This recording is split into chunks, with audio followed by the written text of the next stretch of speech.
Hi, third graders. Today, we're going to learn one of the basic strokes of cursive handwriting. All of the cursive letters are made up of one or several of the four basic strokes. The first one is undercurve.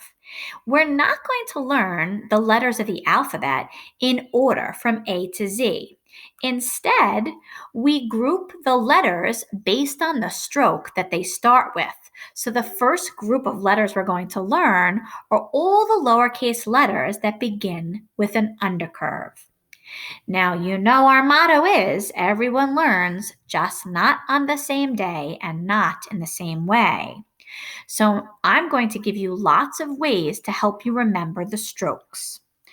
They will include words and movements in addition to paper and pencil practice. Practice, practice, practice. An undercurve stroke swings up. It starts at the bottom line and it swings up an undercurve.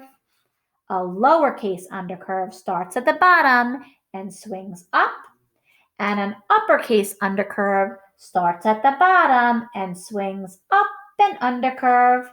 Think of yourself on a swing. I always tell third graders to practice in the air with your finger. Up and undercurve, up and undercurve. Saying those words might help you too. Up and undercurve, up and undercurve. The other thing you can do to practice is with the tip of your finger on the page, say to yourself and trace up and undercurve, up and undercurve. You can do it on any blank paper. Up and undercurve, up and undercurve. That will help your brain remember the shape and where an undercurve starts. Boys and girls, these are all the letters that start with an undercurve. You can go ahead and trace them with your finger.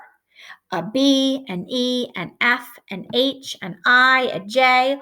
All of those letters, boys and girls, start with an up and undercurve stroke. Up and undercurve, up and undercurve. Those are all the lowercase letters that we're going to learn that start with an undercurve. On the bottom of this page are all the uppercase letters that also start with an undercurve stroke. The paper that you have looks a little bit different than mine does, but you can practice the undercurve in the same way. The dot here reminds you to start at the bottom, up and undercurve, up and undercurve, up and undercurve. Trace first. Tracing will also help your brain remember the shape of an undercurve. So trace the whole line. Underneath, make your own undercurves.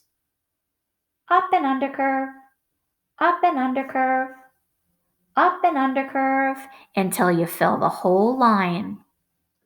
Every time you see this check, you need to look at your own writing and circle your best undercurve. Out of the three I did, I think this one's my best undercurve.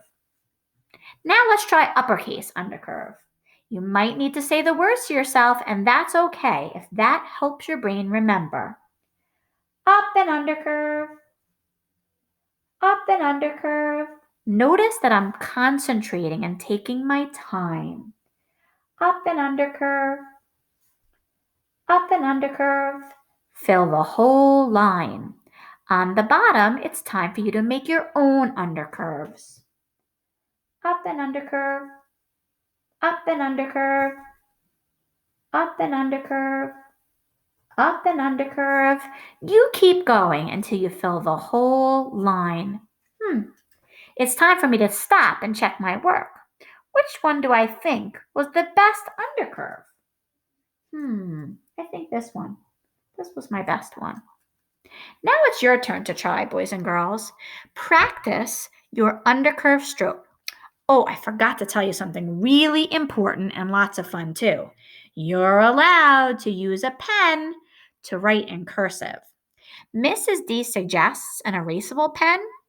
This way, if you make a mistake, you can always erase it. If you don't have an undercurve pen at home, an erasable pen at home, that's okay too. You can use a regular pen. Have fun, take a picture, and send me your cursive undercurves. See you tomorrow.